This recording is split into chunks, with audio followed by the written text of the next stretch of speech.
अच्छा, ये अब क्षेत्र की फिर वापस आते हैं।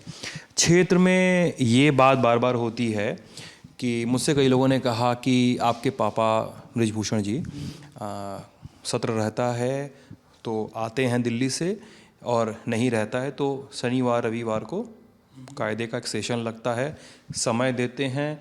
किसी का 1 घंटा है, मान लीजिए किसी को 1 घंटा दिया तो उसका 1 घंटा डेडिकेटेड है उसके लिए, उसको 1 घंटा दिया, बात की उससे, उसका समय कहीं नहीं जाएगा, उसका मतलब अब जनता के लिए उपलब्ध हैं।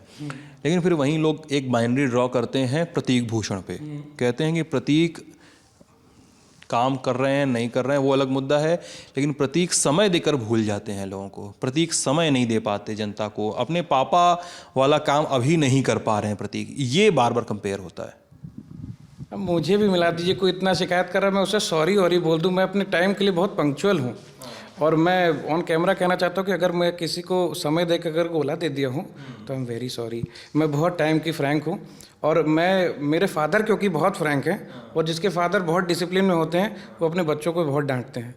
मेरे फादर इसके लिए बहुत, जैसे जो मेरे फादर का रूटीन है उनको इससे बहुत फ़ायदा मिला है कि संकल्प है कि संडे को बैठना है, चाहे दुनिया किसी कोने पर रहो, आओ अपना दोपहर तक अटेंड करो और फिर चले जाओ। बड़ा आराम ही आराम है, जिसको मिलना है वो एक आपको आसानी से मिल जाएगा।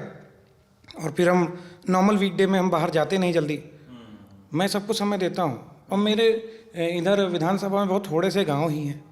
मैं तो लोकसभा में जैसे हमारे फादर के साथ और मंडल के कई विधानसभाओं में कई जिलों में जाना आना होता है, तो मैं तो इन्हीं के बीच में रहता हूँ। अगर हो सकता है कि उसमें किसी इम्पोर्टेंट प्रोग्राम की वजह से किसी को मिस हो गया हो तो वही एक हमको लगता है संयोग से आपको व्यक्ति मिल गया।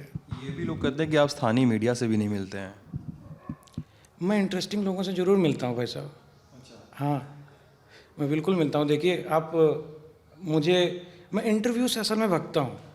इंटरव्यू से भगता हूँ। अच्छा, काहे? इलेक्शंस है ना, इसलिए इस बार जितना पूछना है पूछ सकते हैं। वैसे मैं इंटरव्यू से भगता हूँ क्योंकि मैं फेसबुक पे बहुत एक्टिव हूँ। अच्छा। मैं अपना डेली का पोस्ट करता हूँ। अगर कोई मेरे बारे में जानना चाहे तो 2015 से अब तक के मेरे फेसबुक पोस्ट देखे, जिसमें मैं खुद कहाँ खड़ा हूँ, क्या कर रहा हूँ। तो ऑलरेडी जब एक डॉक्यूमेंट्री इतनी बढ़िया पहले प्रिपेयर हो रही तो जवाब के देना उनको बताओ, लिंक लीजिए, उसमें जाके देखिए। अब जैसे कोई चीज़ जब हम खुद ही कर रहे हैं, हम खुद ही अपना आंसरेबल हैं, लोग से मैं डायरेक्ट बात कर रहा हूँ, तो हम अब मेरा बहुत इंटरव्यूज़ नहीं देखेंगे, मैं रादर अपने ही वीडियोस पोस्ट करता रहता हूँ जो भी मैं कुछ करता हूँ। आप सोशल मीडिया बहुत एक्टिव हैं। अक्टूबर 2020 में आपकी एक फ़ोटो बहुत वायरल हुई थी जिसमें आप एम्स में ज़मीन पर बैठे हुए दिखे थे, दिल्ली एम्स में।